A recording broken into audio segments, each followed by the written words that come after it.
Imagine a world where the value of money is not a slow, grinding process of economic growth and public policy, but a single, silent switch flipped in a hidden room by a handful of the most powerful people on the planet. What if I told you that right now, as you watch this video, that very scenario is unfolding, not for the dollar or the euro, but for two currencies you've been told for years are mere lottery tickets, the Iraqi Dinar and the Vietnamese Dong.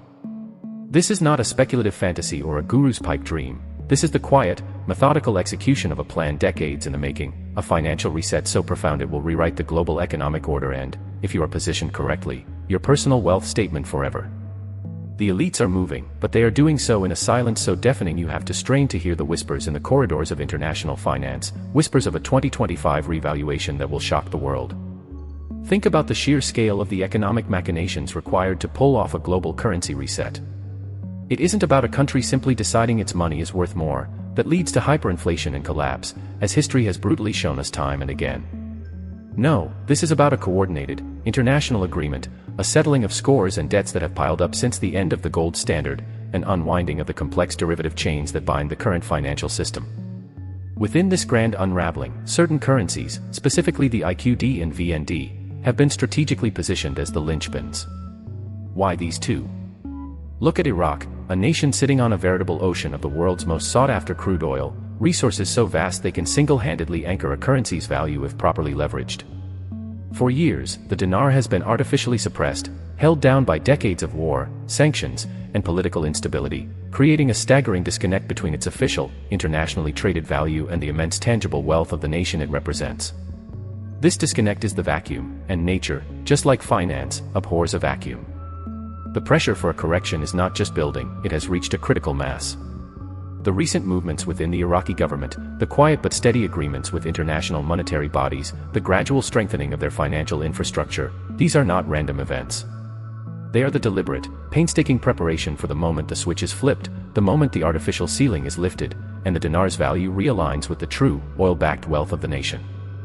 This is not a theory, it is the logical, inevitable conclusion of a nation rebuilding itself from the ashes, demanding its rightful place in the global economic hierarchy, and the elites are not fighting it, they are facilitating it because they, too, stand to gain in ways we can scarcely imagine, consolidating power through a controlled demolition and rebirth of the system they already command. The same silent war is being waged with the Vietnamese Dong. Look at Vietnam, no longer a war-torn backwater but a roaring Asian tiger economy, a global manufacturing hub that rivals China, a nation with a young, dynamic population, and a technological sector exploding onto the world stage. Their economic growth statistics are not just impressive, they are the envy of the developed world, yet their currency remains valued at a fraction of what it should be, a relic of a past era that no longer reflects the vibrant, powerful economic engine Vietnam has become. This discrepancy is the entire game. The elites, the insiders, the central bankers, they see this discrepancy not as a problem, but as the single greatest investment opportunity of the 21st century. They have been accumulating these currencies for pennies on the dollar, for literal truckloads of cash, waiting patiently for the predetermined moment of revaluation. They don't need to announce it on the news, they need to keep it quiet until their positions are secure, until the final pieces of the geopolitical puzzle are in place. The silence from the mainstream financial media is not an absence of information, it is a deliberate blackout, a curtain drawn while the final preparations are made on the stage. They are counting on your disbelief, on your conditioning to dismiss this as a conspiracy, because the moment the masses wake up, the window of opportunity slams shut forever. This is the reality we are facing, a silent, coordinated movement towards a financial event that will be remembered for centuries. The mechanism behind this isn't some magical button but a confluence of geopolitical and economic forces being meticulously manipulated. Consider the petrodollar system, the decades-old agreement that ensured oil was sold exclusively in US dollars, cementing the dollar's world reserve status. That system is now fracturing. Nations are increasingly conducting trade in their own local currencies, and Iraq, as a cornerstone of OPEC, is at the heart of this shift. The recent chatter about Iraq moving away from dollar-denominated oil transactions isn't just chatter, it's a trial balloon for a new monetary reality. When a nation with such vast oil reserves begins to decouple from the dollar, it fundamentally alters the value proposition of its own currency. The elites are not resisting this de-dollarization trend, they are orchestrating it, diversifying their own colossal holdings away from a potentially weakening dollar and into assets like the dinar and dong that are poised for explosive growth. This is about wealth preservation and amplification on a scale inaccessible to the average person. They are playing chess while everyone else is playing checkers, moving their pieces, the IQD and VND, into position for a checkmate against the old financial order. Meanwhile, Vietnam's ascent is a key part of this strategy. As global supply chains shift away from China, Vietnam is the primary beneficiary, attracting unprecedented foreign direct investment from the world's largest corporations. This influx of capital isn't just building factories, it's building a formidable economic foundation that demands a stronger, more respected currency. The State Bank of Vietnam is not idly watching this happen, they are actively managing their currency with an eye towards internationalization, slowly and deliberately increasing its stability and convertibility. The elites understand this trajectory. They see the economic reports, the GDP growth, the manufacturing indexes, and they know that the current valuation of the dong is an anachronism. Their silent accumulation is a bet on the inevitable mathematical correction that must occur when a country's economic output radically outpaces its currency's value. This is the quiet part they never say out loud: the revaluation is not a gift, it is a settlement. It is the global financial system finally, formally, acknowledging the true economic weight of these nations after years of them being undervalued and exploited. The process is cloaked in technical terms like special drawing rights and basket of currencies at the International Monetary Fund, but the outcome is simple: a repricing of reality. The silence from the top is your clue. When something of this magnitude is happening, the last thing the powerful want is noise. They operate in the shadows of sovereign wealth funds, in the closed-door meetings of the Bank for International Settlements, and in the quiet, unreportable accumulation of physical currency assets. The fact that you hear nothing about this on your nightly news is the most compelling evidence that it is real. The media illuminates the theater, the elites are working backstage, building a new set for a play the world doesn't even know is about to begin. Your awareness of this silence is your greatest advantage. Let's dismantle the final layer of illusion, the psychological barrier that keeps most people trapped in the old paradigm, the belief that if this were real, everyone would be talking about it. This flawed logic is the very tool the elites use to maintain their advantage.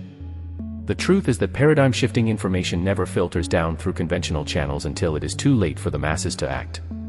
The 2008 financial crisis wasn't a surprise to the bankers who engineered the derivative time bomb. They saw the collapse coming and bet against their own clients' investments. The revaluation of the Iraqi Dinar and Vietnamese Dong is no different. The people who need to know, already know.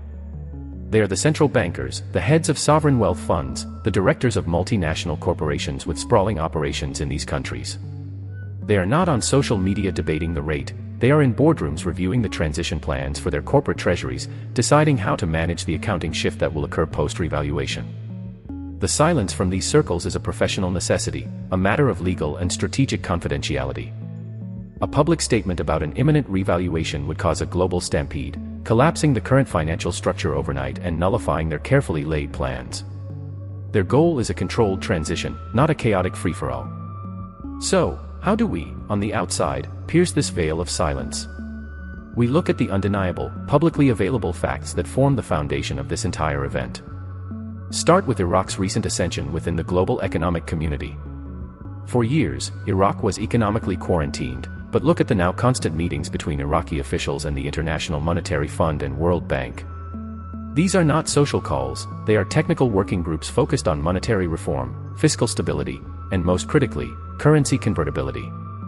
The key term they use is Article 8 status with the IMF, which essentially means a country agrees to make its currency freely convertible for current account transactions. Iraq has been moving inexorably towards this, removing the last vestiges of its Chapter 7 restrictions and integrating into the global trading system as a full-fledged member, not a pariah state. This is a prerequisite for a revaluation, and it is happening right now, in plain sight, if you know where to look. Furthermore, examine the ground-level economic data from Vietnam. Its GDP growth has consistently been among the highest in the world for nearly a decade. It has signed massive, multinational free trade agreements, including the EU-Vietnam Free Trade Agreement and the Comprehensive and Progressive Agreement for Trans-Pacific Partnership. These agreements are not just about trade, they are binding treaties that require significant financial and monetary reforms, forcing Vietnam to strengthen its banking sector, increase transparency, and create a stable and predictable currency environment. The Vietnamese Dong is being deliberately groomed for international acceptance. The central bank has been strategically building colossal foreign exchange reserves, a war chest designed to defend the new, higher value of the Dong once it is announced, preventing speculative attacks from destabilizing their economic miracle. This isn't speculation, it's public record. The elite see this data and understand its implications perfectly. They know that